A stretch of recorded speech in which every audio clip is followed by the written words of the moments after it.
92 news کے معروف anchor person ہیں، کسی تعارف کے محتاج نہیں، آپ ان کا پروگرام ٹی وی پر دیکھتے ہیں۔ اسد اللہ صاحب السلام علیکم۔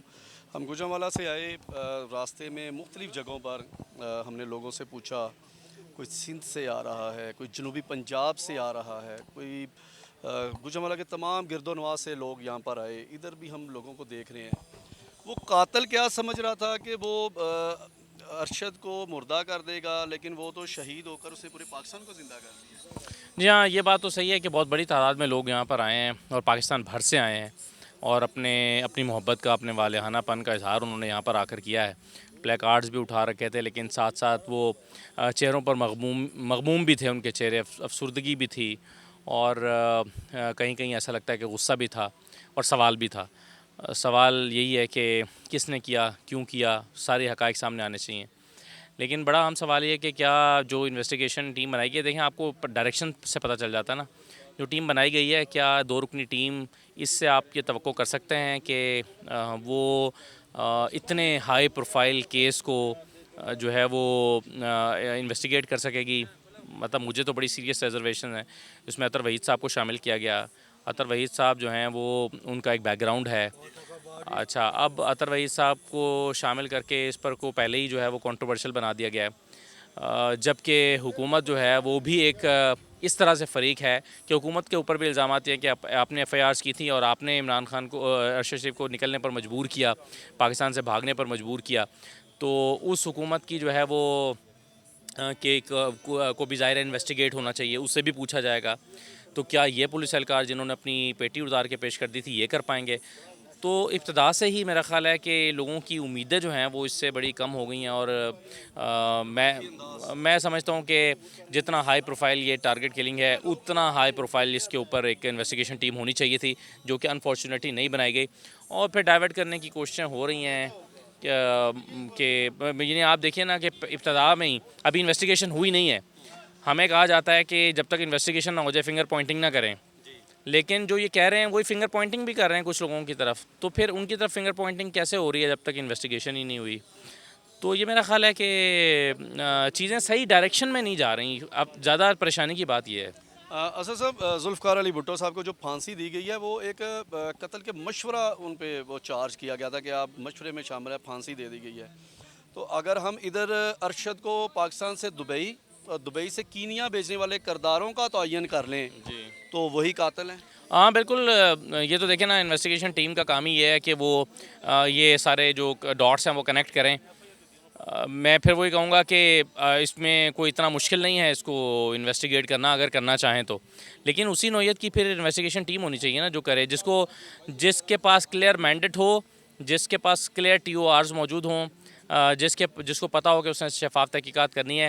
ابھی دیکھیں، میں چلے انٹینشنز پہ بھی ڈاؤٹ نہیں کرتا، میں کہتا ہوں دونوں بڑے قابل افسران ہیں اور بڑے ایماندار افسران ہیں، اور وہ بالکل حکومت کی سائڈ لیے بغیر غیر جانبدار کریں گے، لیکن سوال یہ ہے کہ جو لوگوں نے پہلے سے ان پر عدم اعتماد کا اظہار کر دیا اس کا کیا ہوگا؟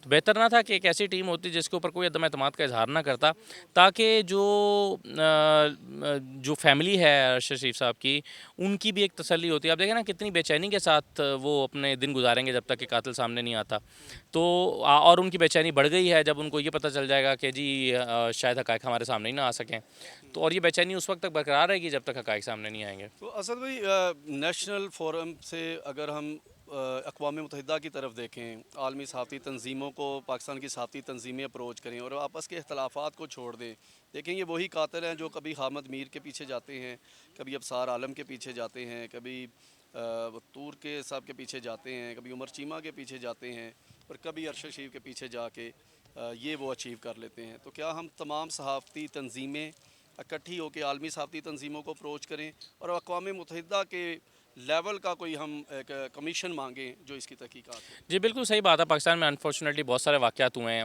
اور چونکہ ہمارے سامنے کبھی یہ تحقیقات ہو کر سامنے رپورٹ آئی نہیں سکی کہ کس کے پیچھے کون تھا، تو اس لیے قیاس آرائیاں جو ہیں اس میں جنم لیتی ہیں اور وہ بڑھتی چلی جاتی ہیں۔ تو سب سے پہلے تو انویسٹیگیٹ ہونا چاہیے کہ اسد طور، حامد میر، ابصار عالم، یہ تمام لوگ ارشد شریف ان کے پیچھے ایک ہی ہے یا کوئی اور، یا مختلف لوگ ہیں اور مختلف وجوہات ہیں، یا جن لوگوں کو اٹھایا گیا، مارا گیا یا تشدد کر کے چھوڑ دیا گیا، تو کیا کون ہے ان کے پیچھے.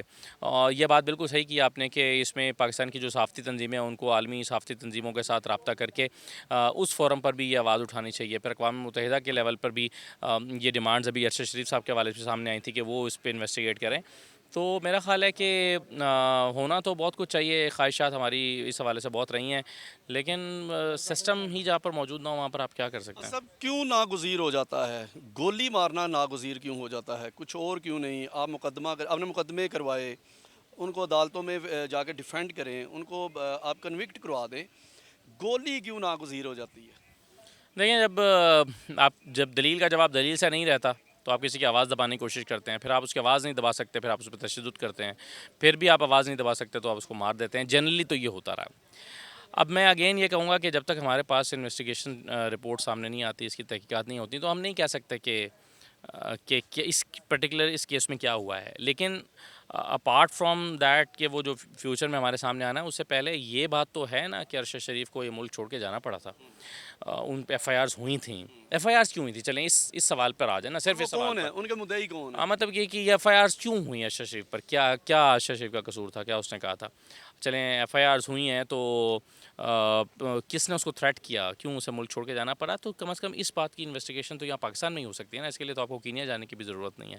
تو میرا خیال ہے بہت ساری چیزیں ہونی چاہیے. دیکھیں, ہمارے ایک دوست نے ارشد شریف سے پوچھا تھا کہ اگلا نمبر کس کا, اب اگلا نمبر کس کا ہے؟ اللہ تعالیٰ دیکھیں جی سب کو محفوظ رکھے. میں یہ نہیں کہہ سکتا, اور نہ قاتل کا تو پیمانہ جو ہے وہ نہیں بھرا جا رہا. دیکھیں وہ تو پاکستان میں ہر خون, وہ شخص انسیکیور ہے کہ جس کو بات کرنے کی آزادی نہیں ہے. ہر وہ شخص انسیکیور ہے, وہ کوئی بھی ہو سکتا ہے. دوسرا, کسی کو بھی اٹھایا جا سکتا ہے, کسی کو بھی تشدد کا نشانہ بنایا جا سکتا ہے, کسی کی کوئی بھی جان سے جا سکتا ہے. تو ہر شخص ہی غیر محفوظ ہے. جو بھی غیر موافق بات کرے گا یا کسی کے مفاد کے خلاف بات کرے گا, تو کوئی بھی شخص غیر محفوظ ہو سکتا ہے. ہر شخص, میں بھی اتنے غیر محفوظ ہوں جتنا آپ غیر محفوظ ہیں. سر بہت شکریہ. اسد صاحب سے بات کی, اور لوگوں سے بات کریں گے, پاکستان کے سینئر صحافیوں سے بات کریں گے, یہاں پر جو موجود ہیں وکلاء سے بات کریں گے, اور آپ کو ان کے خیالات آپ تک پہنچاتے رہیں گے.